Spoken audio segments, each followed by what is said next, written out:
moving out to LA. I was like, yeah, this video is not going out on the internet. Most of my high school career has been like holding on to the hope that I'll get out. Hello, ladies of the internet. Today I wanted to host a professional yap session. It's been a really long time since I've talked to you guys on the podcast, and I think yapping is just part of my nature and who I am, and I want to lean into this more. I've really been missing podcasting. And I think it was declaring my major as a public relations and advertising major that reminded me I really do love speaking. I love communicating. I even miss preaching at my church and my youth group. I don't know when I'm going to get back into that, but I've been reminded of gifts that I have, and I've been praying to God for 3 things. I had a conversation with a mentor recently, and she advised me to pray for these 3 things every day. First thing, vision and gifts. So what's my vision for my life, my future family, career, and gifts? What God-given gifts do I have, and how does God want me to utilize them? And then second, wisdom and discernment. Wisdom is so important, and I want to make a whole separate podcast episode about wisdom. But wisdom and discernment helps guide your decisions and helps you make wise decisions that are going to lead to a fruitful, successful, and fulfilling life. And then third, she asked me to pray for my future husband. The third one's a little bit more challenging, I will say, but I think that it's equally as important too. But with praying for vision and gifts, I've been really reminded to lean into what makes me feel passionate and happy, and I think a lot of that is yapping. So I don't have a specific aim in this podcast, but I kind of want to waltz around different topics and honestly just practice the skill of yapping. I'm going to try to reduce filler words. I'm going to try to not say but, or just random words. I'm practicing my communication skills today. This will also be a combination of a life update, recent realizations that I've been having, and I'm sorry if this structure is a bit disorganized for you. I'm going to try to make this as structured as possible. This is honestly communication practice for me. But I first want to update you guys on how I've been feeling about committing to a college. So if you see my recent content, I talked about committing to USC and just this new chapter of life that's ahead of me. And let me just say, God is so good, because I did not think that I would make it out of this tough season that senior year of high school has been for me. Time is such a weird thing. Time passes by so slowly and so fast at the same time. Every day feels excruciatingly long, but the weeks pass by so fast. And let's say in November, I was feeling so hopeless, so depressed, but I had this hope that college would be better and that once I got into college, I would feel more peace, more excitement. But I had to wait till April, till May. And in November, that wasn't very encouraging to me. So I always had so many thoughts about taking a gap year, dropping out of school. But now I feel like I've finally gotten to a more peaceful place, and I feel much more like myself, because when I was really depressed, I just feel like my entire personality was very muted and very distorted, because I was having a conversation with my friend yesterday. We were hanging out, cooking food together, and I was telling her about a video that I saw by an NYU Stern professor that one of my other friends sent to me. It talked about how your personality is not the adjectives you use to describe yourself, but it's about how others experience you. So I asked her, how do you experience me? And I'll share how I experience you. She told me, you're very outgoing, you're very optimistic, and you're very open-minded.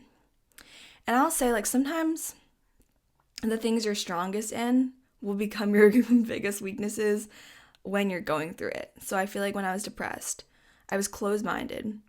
I was closed-minded about what would heal me or what would help. I was just very nothing's gonna work. And I was pessimistic, and I was not outgoing. I didn't want to hang out with people because I was scared people would ask the right questions. If you know, you know. And now I'm starting to feel like I am back to my personality and back to my old self. And I'm working on this video that I want to pursue about how I overcame depression, because I think it will help a lot of people. Obviously, there's no one size fits all prescription for depression, but I want to share my personal experience with it. So that is something I feel really called to do, because something I've noticed in my YouTube videos recently, I do love making lifestyle and vlogs, But I think I connect best with my audience when I actually sit down and kind of share more of my heart. And that can be kind of scary because with getting into USC, starting to build a new community with other students that are going to my college, it places this different standard that I have for my content, for instance, because I'm not only thinking about my audience, like my subscribers, what do they want to see, but I'm starting to think, oh, what are my classmates seeing? Because, I mean, no offense to my high school classmates, but I never really cared about what they thought about my videos. But when I think about going into college, I'm like, do I feel comfortable with my classmates seeing this? And that's also the part I don't like about meeting new people sometimes, is because I feel like I'm asking them all these questions, trying to learn about them, and like, yes, they're doing the same as well, but I'm like, you could technically just go to my YouTube channel, binge watch all of my videos, and know so much more about me than I know about you. And I feel like that's like a power people can leverage over you. I don't know. It's just like, you never know, right? You could be talking to someone, they could pretend they don't know much about you, but they could have like binge watched all your videos. So that part is a little scary. So even right now as I'm talking, I'm like, do I want my classmates to know this information? You know, I'm like, do I want my classmates to know that I was so depressed? But I'm trying to remind myself, like, don't listen to all that noise. What is actually your vision and purpose?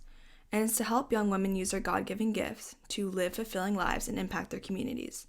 So if that is the goal, why do I care about this subset demographic of people that are not my demographic of who I'm actually trying to reach? So that's something I've been working through in my head as I post content. And I don't really know how I'm going to change my approach to even using my Instagram in college, because I decided I just want to use one Instagram. I don't want to have one like personal Instagram, one like work Instagram, because I think it's too much to manage.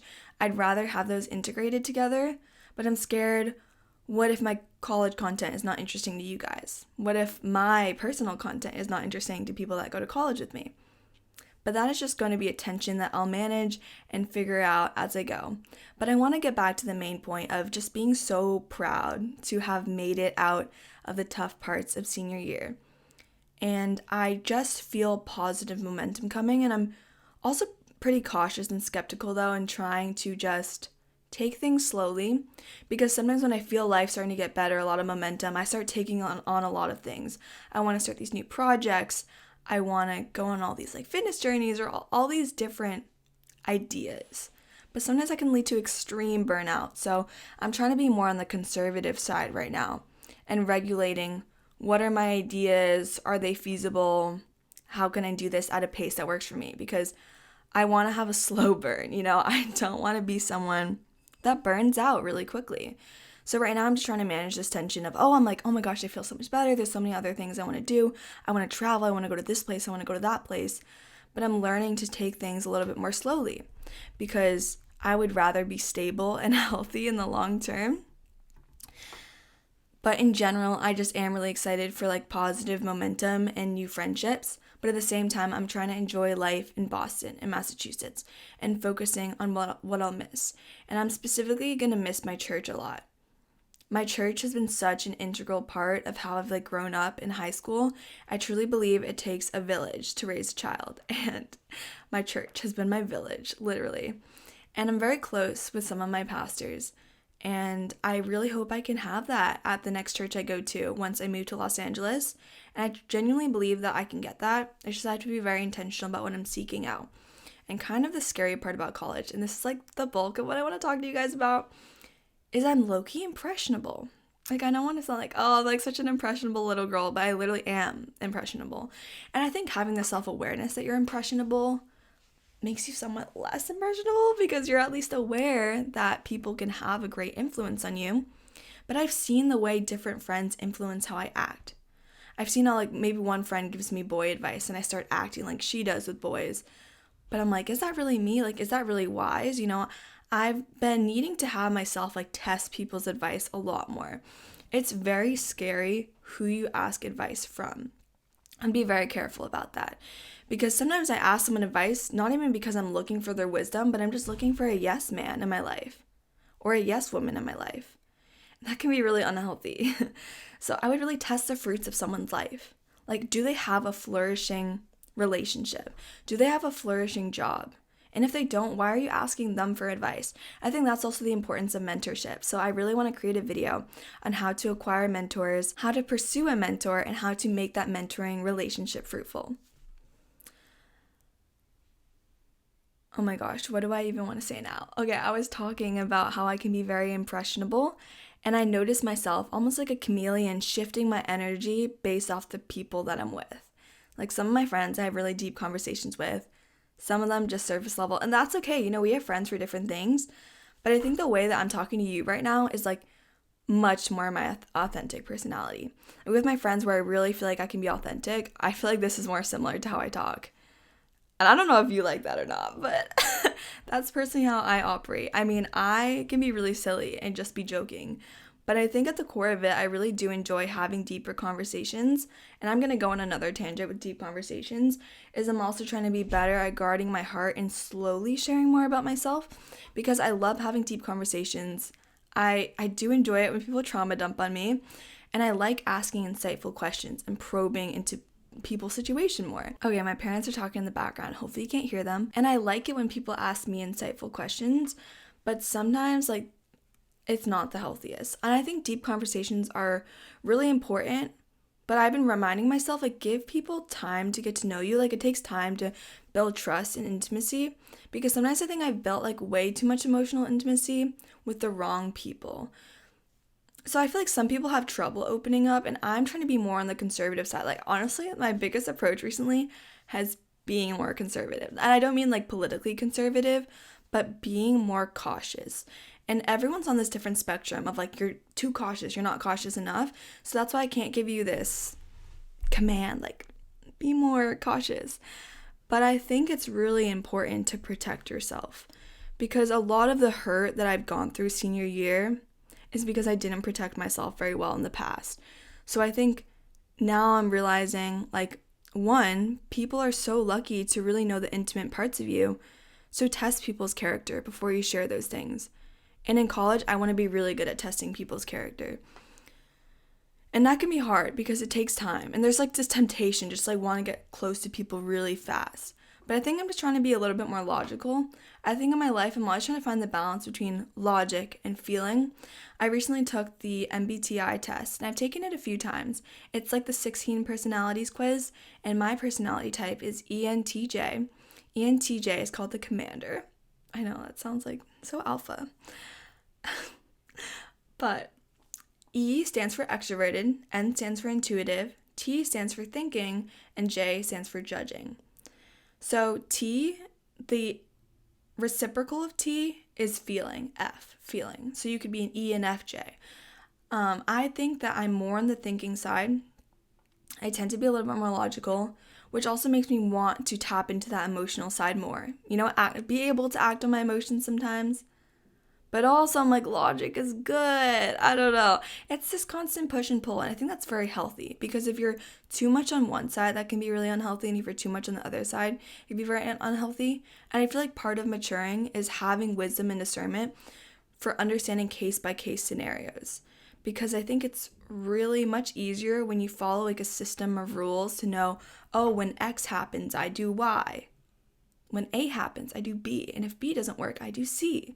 So much easier, and it's very formulaic, but life just doesn't work like that, unfortunately. So I think that's why it's so important, like every day, pray for wisdom and discernment, because that has helped me so much, because there are so many things, like, for instance, I've been filming this Getting My Life Together video, and I filmed this video twice. Let me explain why I filmed this video twice. So the first time I filmed this video, I was yapping about Snapchatting boys. I'm not saying that's bad, but I was like, oh, this is gonna be really entertaining for people, like they're gonna think it's funny. And then I was watching it more, and I was like, is this really me? Like, do I genuinely find this funny? Do I want to represent myself this way? I was like, no, not really. So I decided to refilm, but it was after praying more. Like, at first I was like, yes, this video is so funny, I'm gonna put it out. And then I started to feel a little bit more like, is this really my heart? And then I prayed about a little more. I was like, yeah, this video is not going out on the internet. And that is the value of wisdom, because sometimes if you just follow your gut feeling or reaction, like that can lead to a lot of bad decisions. So I think that's why recently I've been trying to like give myself more time before I make decisions. Don't make them so impulsively. I think I'm just trying to control myself. That's like self-control is what I'm trying to build. But I also want to, like, I want to have fun in college. Like, I want to do some things that are just like for shits and giggles. I don't know, guys, there's a lot of conflicting interests that are going on right now. Even with partying, like, my convictions about partying are literally changing every day. I will talk to you guys about that once college starts, because I don't want to be out here like saying any like strong statements about partying or drinking before I even step foot on the college campus. But I just will say I'm constantly switching back and forth between multiple different ideas about partying and stuff. I want to talk about senioritis and academically locking in. I think a mistake that I've made this year is identifying too much with senioritis. And at first it was just a joke. I have senioritis. And then it became like real because I kept on saying it. And now I'm starting to lock back in, not even with studying necessarily. Like next week I have my APs and I really haven't been studying hard. I'm sorry, mom and dad. But it's about locking back into life and personal development. And my views on personal development have changed a little bit more.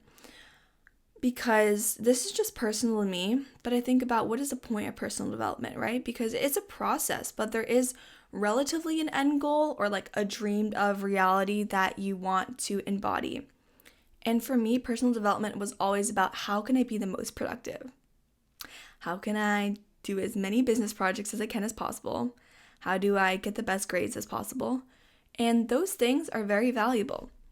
But now I think more about what are actually my holistic values in life. What is a successful life to me?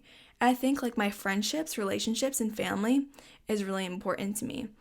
So when I want to reverse engineer that, like let's say I have this dream life and like honestly, I really do care about career, but I would say like more than 50% of my aspirations for life are not career related. So let's just say that's a majority. And then I'm thinking, what do I need to do now to become that person? And although I love time management, I love productivity, and I honestly miss coaching about time management and productivity, I think there's new habits that I'm being called to develop in this stage of life that are not really related to time management or productivity. First thing is even cleaning up after myself. I think this is perfect in time for going to college where I'm not going to have my mom folding my clothes, doing stuff like that. But I think I've always just seen those things as like a waste of time. I feel like this might be kind of controversial, but freshman year, I paid a laundry service to do my laundry because my mom would get like frustrated about doing my laundry. So I was like, I'll just outsource it. And I don't necessarily like disagree with that, but I'm just saying it's a representation of how I thought those things were a waste of time. Because I'm like, time is money. Let me just work, not do those things. You know, maybe in the future, if I get busy with other things, I will outsource laundry, stuff like that. I'm not really against that. But it's just showing you guys, I've always seen those things as a waste of time. But it is so important to clean up after yourself because I cleaned up my room and I already just feel so much better in this environment. I feel much more in tune with my feminine energy too because I feel like I've cultivated beauty in my environment. Although this is not the most beautiful environment in the world, but it's much more pretty than it was before. So it's like even taking a couple extra hours, I think it's worth it to me to cultivate beauty because I think before I didn't see much value in cultivating beauty. I was like, why would girls spend like an hour putting on makeup and doing their hair? Like, I could make a course during that time. I could make a new module. That's what I was thinking. Yes, it's good to be careful about where you allocate your time, but people value time differently. And I think now I'm realizing if I enjoy doing my makeup, if I enjoy doing my hair, is it really a waste of time? Probably not. And I think that the way you represent yourself to the world, the way you show up to the world, is very congruent to what treatment that you receive because it shows how much you respect yourself and how much you care for yourself. So that's an area that I'm trying to develop a lot more in self-development. And I think working hard is very important to me, but I don't think I'm going to put myself in the circumstances to be as busy as I was in high school. And this is a big change for me because I always thought my life would continue to be busy or be even busier. I always wanted to be Forbes 30 under 30, creator economy startup vibe.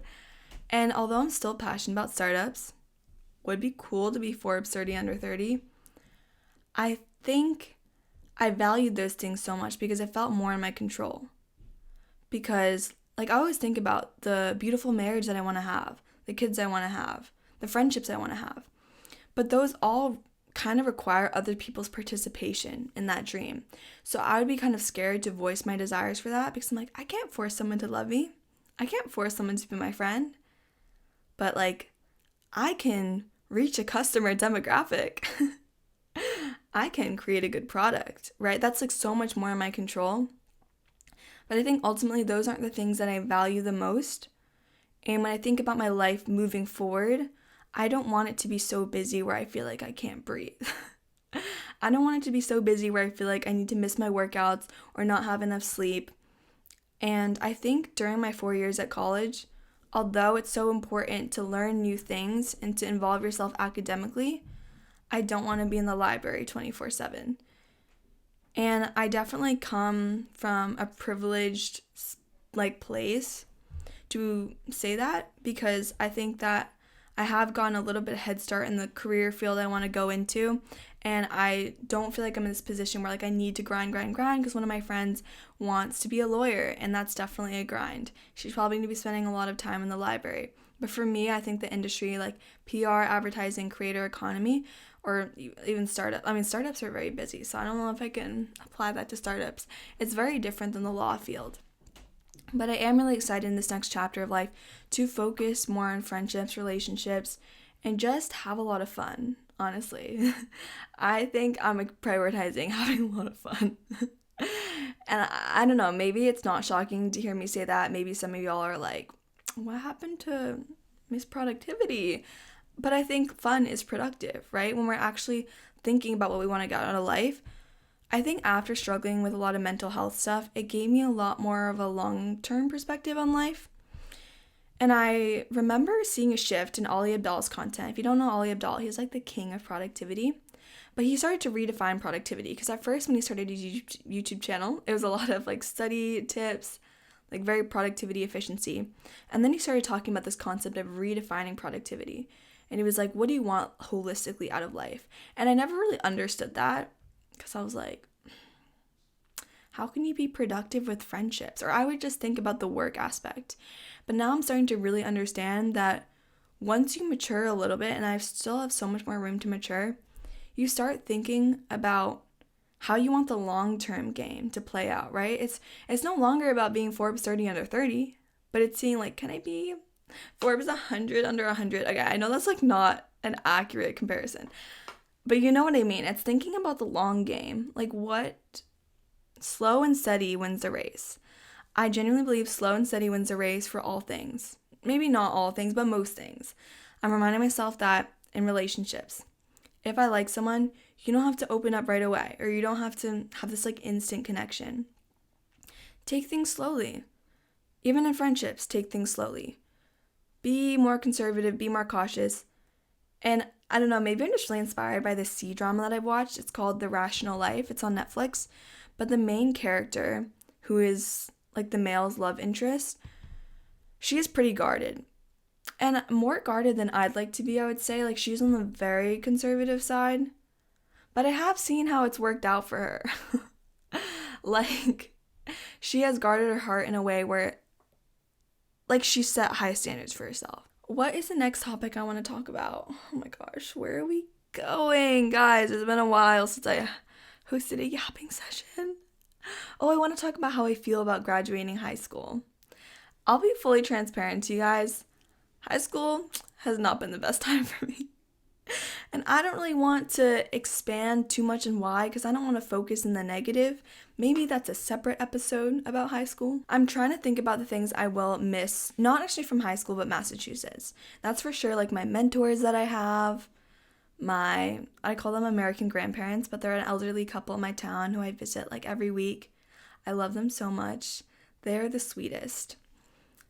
But I think also my church I'll miss a lot. But when it comes to actual high school itself, I don't know, maybe it'll kick in once I graduate and like all of a sudden I'll miss people and things so much.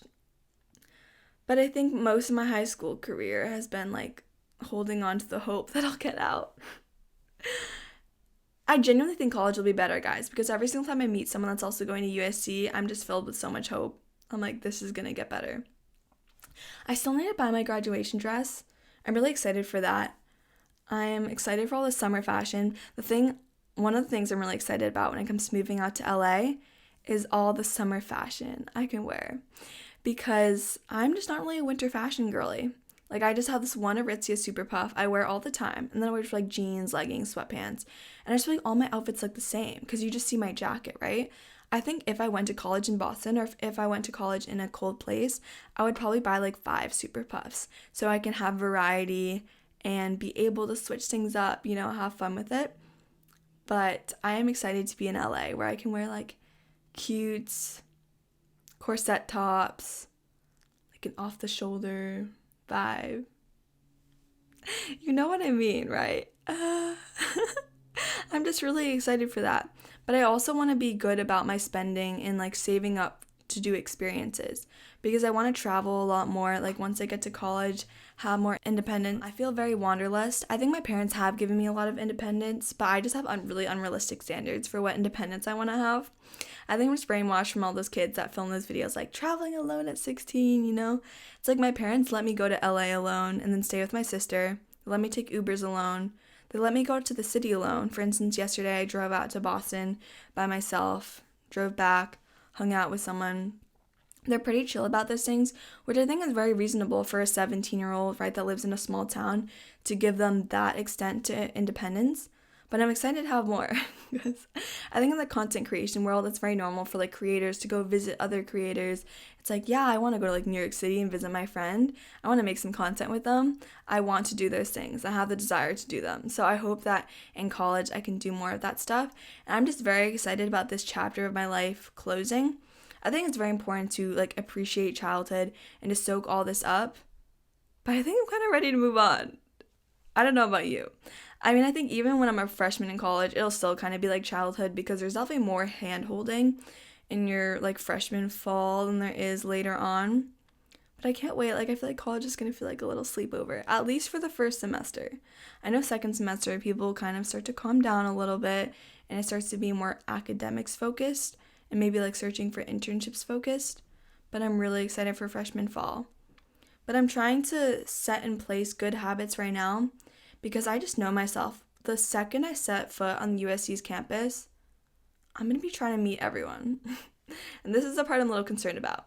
I'm just a very social, outgoing, and extroverted person. And sometimes I will go a little overboard. Like, I'll have like 4 different hangouts in one day. I feel like I need to be a little like more introverted. Because I'm like, what if I just burn myself out completely? I think it's also part of FOMO. I'm like, oh, what if I miss out on this opportunity? So something I'm trying to keep in mind freshman year, it's like, it's okay to like spend some time alone in your dorm room or like not constantly be talking to people. But we'll see. I really can't wait to make content in college and to share with you guys all the new friends I'm making, all the new experiences I'm having, all the boba I'm drinking. Guys, I went to the boba place right by USC. To be honest, it's not the best boba place. I don't like it that much, but I will definitely be going very often. Now I want to talk about business, startups, entrepreneurship, where my head is at with that. I have been thinking about life more in seasons and installments, and this is a part of the whole longevity conversation about having more long-term mindset about life, is I'm realizing I don't have to accomplish everything now. My ego is like, I want to be that millionaire at 18, like 6 figures at 16, let's do 7 figures at 17. Like, that is the ego in me speaking. I'm like, oh, I want people to be impressed, right? But when I actually think about when I'm like 90, am I really going to care how much people are impressed by me? Not really. So I'm starting to be less rushed about accomplishing everything now, about just being so beyond my years, right? Because I actually don't think being beyond your years is like that cool. Because it can be really difficult to relate to people your age. That's a whole separate conversation. I think it's been easier for me to relate to people my age, especially this year, because, like, after going through some mental health stuff, I feel like it really humbled me. Like, that is for sure. So I feel like I had more of the mindset, like, I can learn from you. Like, and I think that is the mindset to have. It's like you can learn from everyone that you meet, whether that's learning what not to do or learning what to do. It's been a while since I've yapped. I literally forget what I was talking to you guys about.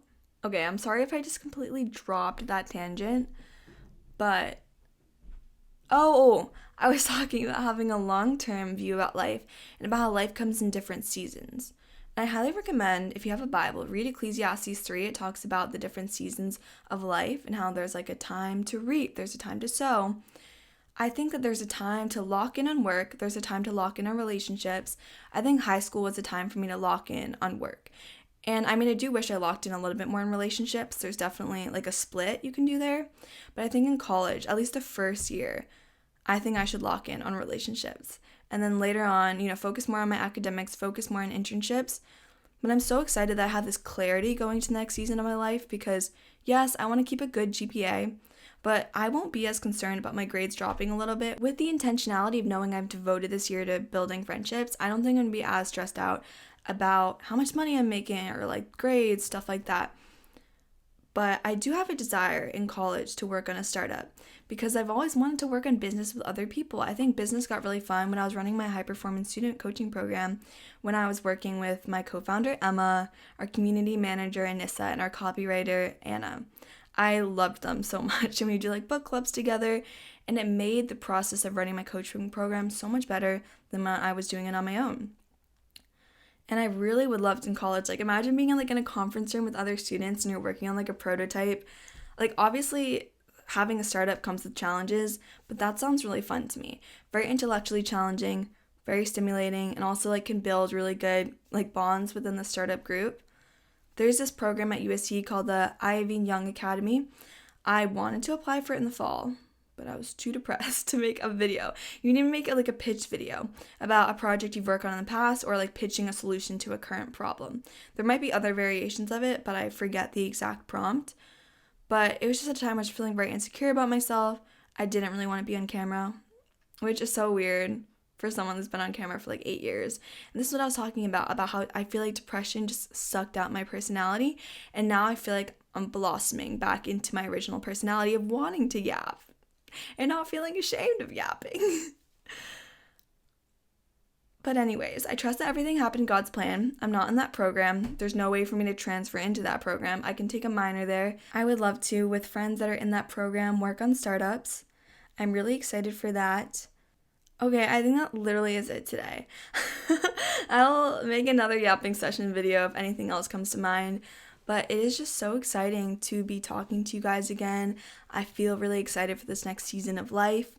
I don't yet know how consistent I will be on the pod, but I will definitely keep you guys updated on that. I think it'd be really fun in college to have guests on the podcast, like my friends. I don't know, I don't really want to make this this an educational podcast, so it could literally be my friends and I just talking about our recent realizations as freshmen in college. But I hope you guys enjoyed this. Remember to follow me on my Instagram at AnnieLongYT and the Thriving Teens Pod Instagram as well. And make sure to subscribe to my YouTube channel. It's just Annie Long. And I'll see you guys in the next podcast. Or I'll hear you guys. You guys will hear me in the next podcast. Anyways, bye-bye.